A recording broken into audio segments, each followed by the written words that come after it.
Marvel Strike Force is having its global launch today, March 28th. Now, this video was recorded before the game went live, so if you're watching the video and the game is not live, it is not globally launched, rest assured it is going live today, either right now or in a couple hours. Now, all of this footage that you're seeing behind me of Wolverine was recorded a couple days ago when I was able to visit their headquarters in LA, and I'm very excited to announce that Wolverine's going to be in the game, because that means that we're going to be able to get a lot of other mutants and not just the Marvel Cinematic Universe characters. And I know personally myself, I'm really hoping that we get Deadpool someday. Here's a picture of me at their office with Seatin, Man of Legends. Him and I were able to go out there on Monday. We took pictures here, and you can see that Deadpool is behind us. No idea when Deadpool is coming to the game or if he's coming to the game, but it seems very likely that we'll get Deadpool someday. Don't know when. Now, Wolverine is coming, and he is amazing, especially in the Alliance raids. He's very, very, very good, and he's also very easy to get. By completing the 10 activities every day, you'll be getting 5 shards. So that means you can have him unlocked in 9 days, and he is just outright amazing, mostly because of his unique ability, healing factor, on turn, gain, regenerate for 15% of this character's max health. And then he also has a 5% chance to revive with the 15% of this character's max health. And that's at level 3. Now, I found this to be very, very, very useful when I was playing. He's always healing himself. Every time he goes, he heals himself.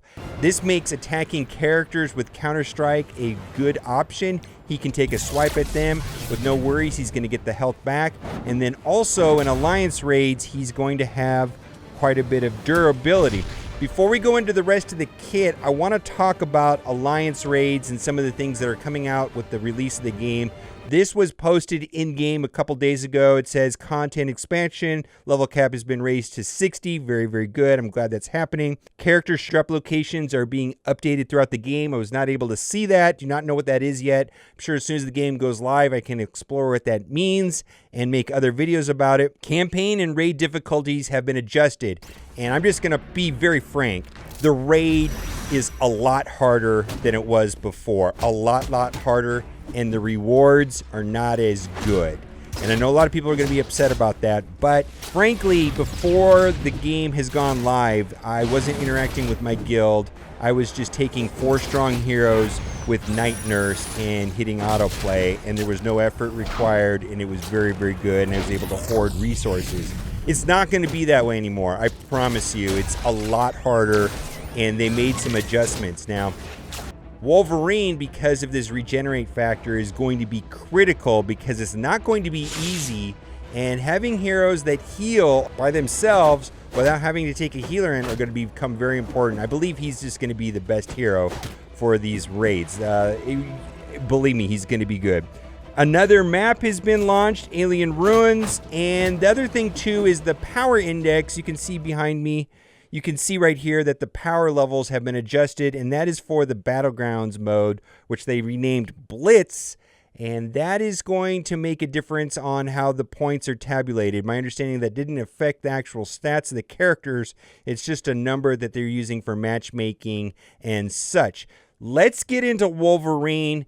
His kit looks very good. His basic attack is called ADAMANTIUM Claws. Attack primary target for 200% piercing and apply bleed on crit. Then the next ability is called Slice and Dice, and you can see here that it has a 4-turn cooldown. Attack primary target for 110% piercing, apply bleed on crit. Chain up to 3 targets for 80% piercing and applied bleed on crit. Now, the Battleground is basically has a total of 10 slots, and it's 2 rows of 5. So there's 5 and 5, and they're kind of staggered a little bit, and this chaining is important. I'm finding that it's best to start on the ends, and that way the chain will work inward. But if you start in the middle and it hits a hole, or if it goes to where there's only one hero, it kind of is a waste. And so there's a little bit of trick to make the most out of the chaining, and for right now I'm finding that starting on the end, it'll hit and then it'll be able to chain as many times as possible as it goes through the characters, as long as you haven't killed off one in the middle. Now, I've done it many times where I started in the middle and it went the direction I didn't think it was going to go, and then it got to the end and it just stopped and only hit one character. So be mindful of how the chaining mechanic works. We'll probably have to make videos about that as well. Now, his third ability is called PRIMAL BERSERKER, which basically just does a lot of damage. Attack primary target for 520% piercing, fly bleed on crit.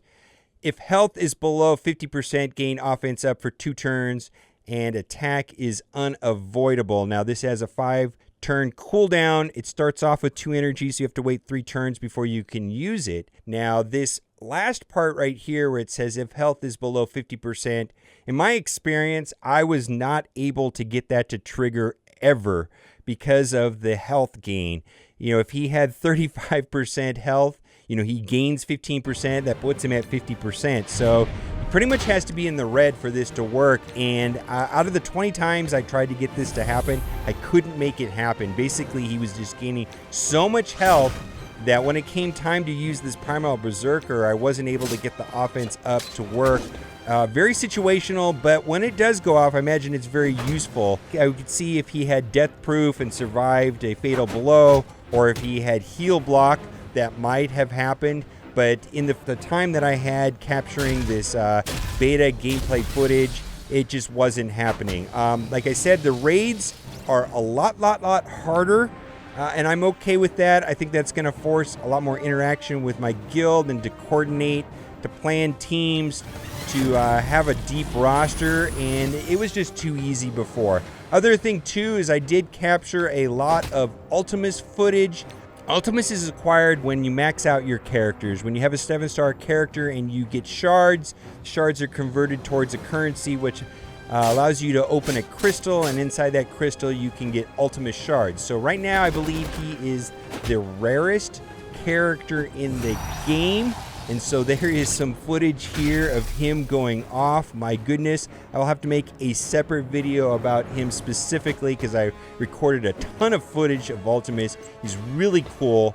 Other thing too, I just wanted to welcome everybody to the channel, and be sure to subscribe and turn on notifications because the game is going live. Now, I've been playing the game casually when it was in the pre-release in the Canadian and New Zealand market, so I haven't put any money into the game, but I plan on spending some money in the game and making some guides on how to spend resources and doing that in game. I'm also going to start a free-to-play account today on the global release, so I'll have a free-to-play account, and then also I'll have my main account, which I'm going to spend money on and kind of wail out a little bit because I'm having a fun so far in this game. And I'll make guides on how to spend money because right now I'm finding that, you know, opening some of these orbs is not as efficient of the use of spending the power cores. Power cores is probably best spent on energy refreshes. I'll have to make a video about that. Other thing too, I wanted to stress some of the best heroes in the game to go after first. And one of the things is unlocking Iron Man, which requires sealed agents, and the sealed agents that I'm currently trying to unlock so that I can get to Iron Man, Captain America, Black Widow, Hawkeye, Shield Medic, and Quake.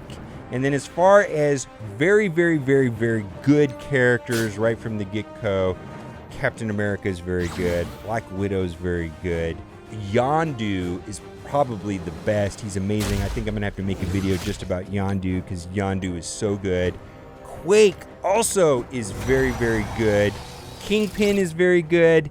I kind of was reluctant to make any videos about this in advance because I was afraid that the stats would change upon release. So I was gonna wait a couple days after the game goes live and start digging into it. I'm sure a lot of people are getting a Daredevil from the pre-release, and there's gonna be a lot of questions about Daredevil as well. So be sure to subscribe and turn on notifications. Like I said, myself and Seatin, there's a link to his channel in the description as well, are the only 2 YouTubers, as far as I know, have been able to go to their headquarters and record this beta gameplay footage of Wolverine at 5 stars. He looks very good. I'm very excited to get him unlocked here in about 9 days. All right, guys, thank you so much for watching, and keep on gaming.